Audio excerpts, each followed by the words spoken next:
Hello guys, இந்த compilation சீரீஸில் நம்ம இப்போ 4th வீடியோ பார்க்குறோம். This is the compilation of all the salt and pepper appearances in medicine. Okay, kindly watch the other 3 videos also. So first we are going to see about scleroderma. What is scleroderma? Scleroderma is nothing but a connective tissue disease and it is also called as systemic sclerosis அப்படின்னு சொன்னோம்.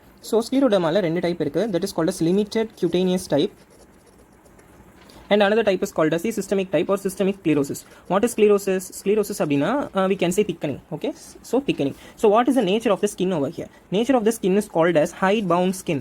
What is it? Hide bound skin or indurated skin. Okay, indurated skin. This hide bound skin or indurated skin abindradhu meaning enna, skin cannot be pinched. Okay, this salt and pepper appearance of the skin is a classical finding which we can see in the scleroderma. What is the close differential diagnosis? As it is already given, it is vitiligo. Why it is happening abdina? This is because of the depigmentation with perifollicular pigment retention.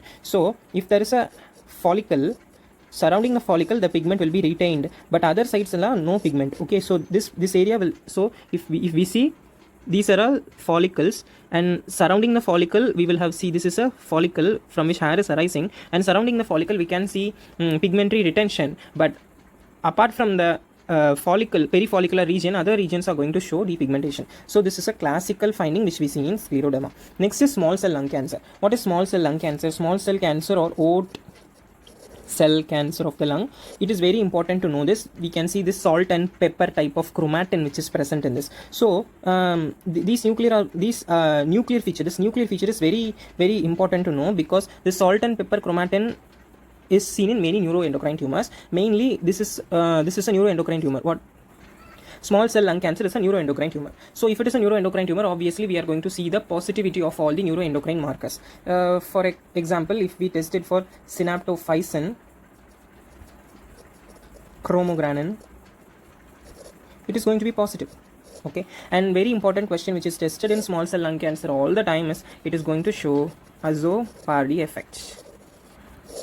Okay, so if you see here, this cell is having loss of nucleus and the chromatin is clumped like this. This is called as salt and pepper chromatin. Okay, next is congenital rubella syndrome or congenital syphilis, also shows this salt and pepper retinopathy. Okay, this rubella retinopathy or also called as the salt and pepper retinopathy is the most common ocular complication of the congenital rubella syndrome, and this occurs bilaterally in 80% of the cases. So this is also very important to note. Congenital rubella syndrome or congenital syphilis is going to have this salt and pepper retinopathy.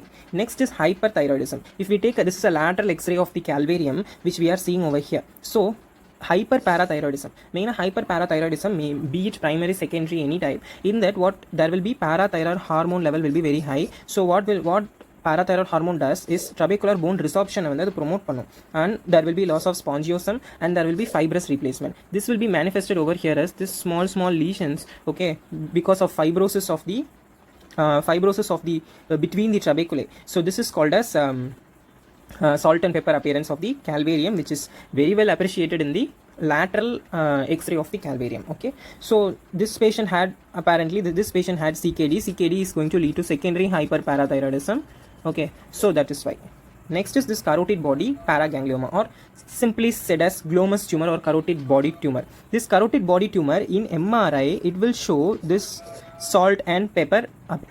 Per se, if we see, the mass is going to be hyper intense. Okay, mass is going to be hyper intense, but it is going to be vascular, isn't it? Because it is obviously near carotid, so that it is going to have prominent phlovoids. So the phlovoids nala it is showing this salt and pepper appearance. So the phlovoids are going to be what? The phlovoids are going to be this pepper, and this hyper intense region is going to be the salt. Okay, next, adenomyosis. What is adenomyosis? Growth of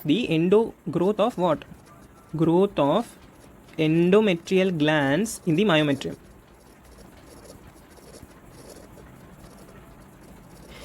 This patient was done with a transvaginal ultrasound scan. So USG, transvaginal USG பண்ணி பார்க்குறோம் இந்த பேஷண்ட்டில் அப்படின்றப்ப this patient is going to show this salt and pepper appearance because this hyperechoic areas and hypoechoic areas are going to alternate. This is a speckled appearance or salt and pepper appearance. This is very important to know. Okay guys, thank you so much. All the salt and pepper appearances are compiled over here. Adenomyosis, carotid body paraganglioma and hyperparathyroidism, congenital rubella syndrome, small cell lung cancer and systemic sclerosis. Thank you so much for watching.